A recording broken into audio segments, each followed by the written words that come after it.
Welcome to the Battlefield Sports Commanding Officer course, covering the Battlefield Royale theme.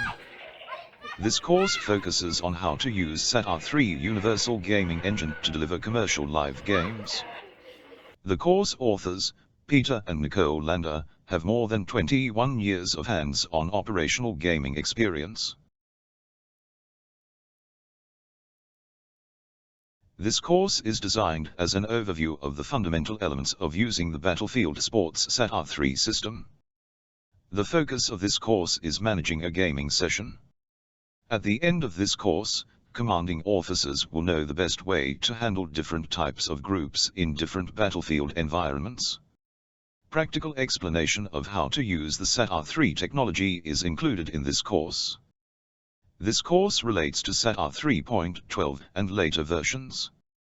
This course focuses on the Battlefield Royale theme. Other commanding officer courses exist for other common themes.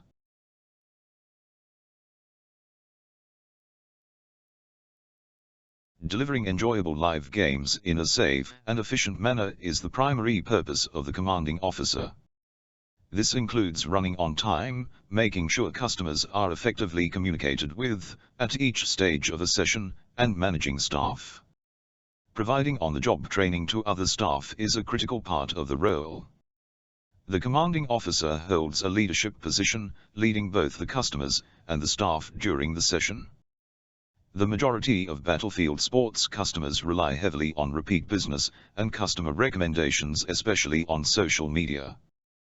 This means the best possible gaming experience must be delivered on a consistent basis.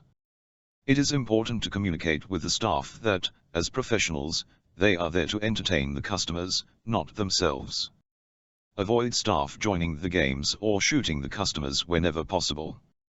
Unless the session is a clan war, it is critically important for all staff, but especially the commanding officer, to understand that we are in the entertainment industry, not the sports industry. A commanding officer has to be remarkably flexible because the SATR gaming system attracts a tremendous variety of groups. The missions, settings, and terminology must be suitable for the group. Consider the nature of the battlefield, and, if outdoors, the weather conditions. Gamers under 10 years old or sensitive groups, especially school groups, are best run using the battlefield tag theme. This is not covered in this course.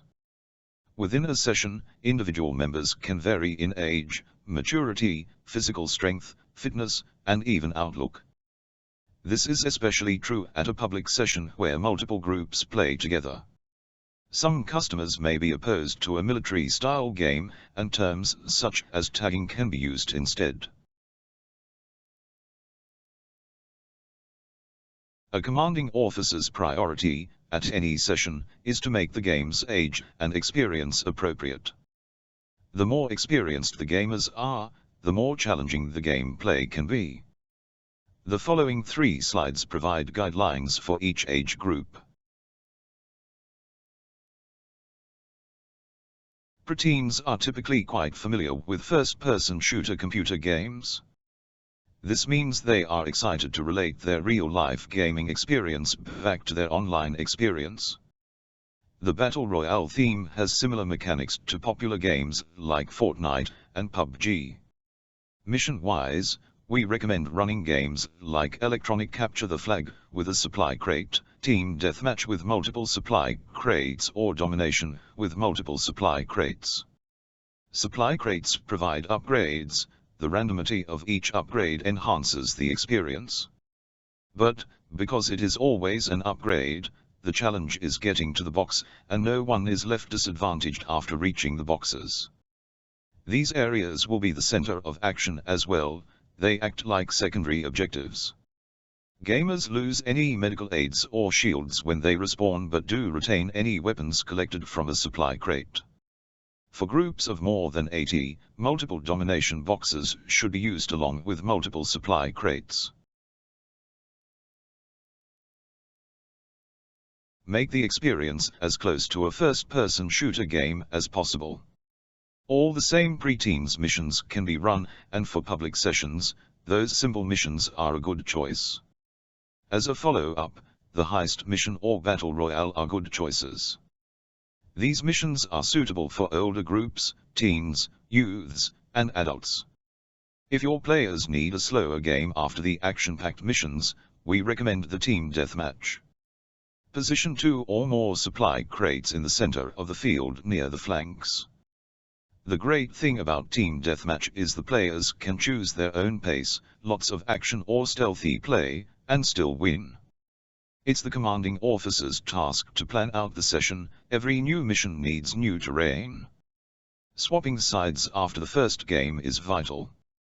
If you have a large field, move them into new areas after 2 games, plus, change the mission so they have new things to learn and new tactics to try.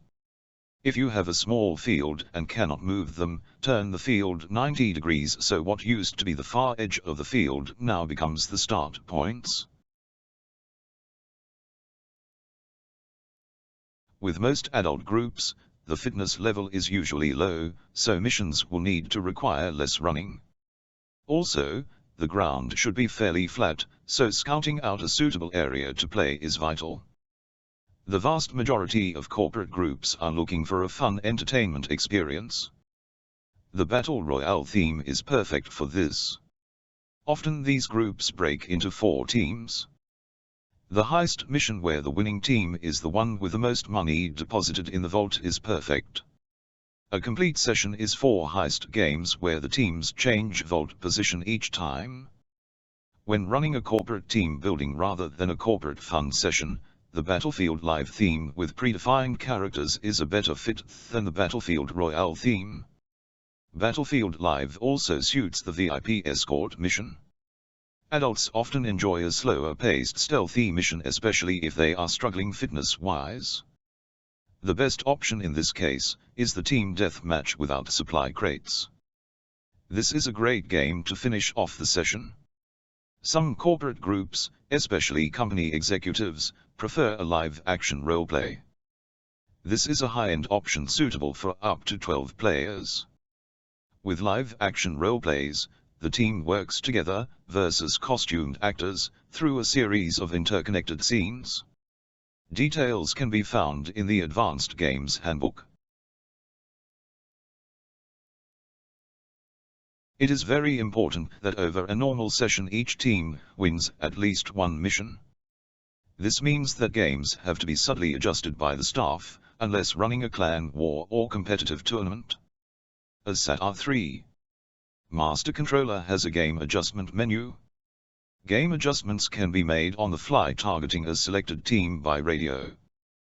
The first option recommended is the hit rate. The lower a gamer's hit rate is, the harder it will be for them. Change the hit rate of the team going too well, down to 0.1 second. Damage adjustment percentage is the next option.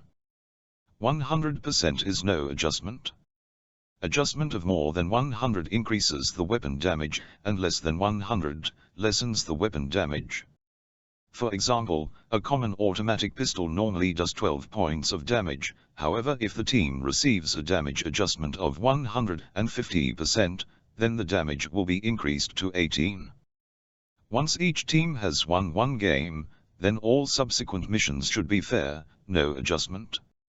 Assuming gamers were originally set to standard difficulty level, which has a default hit rate of 1/4 of a second, then before the second game, change the winning team's hit rate to 1/10 of a second. If, after 2 games, the same team has won both games, change the losing team's hit rate to once a second. If the same team has now won all 3 games, use the damage adjustment to change the losing team's damage by 150%.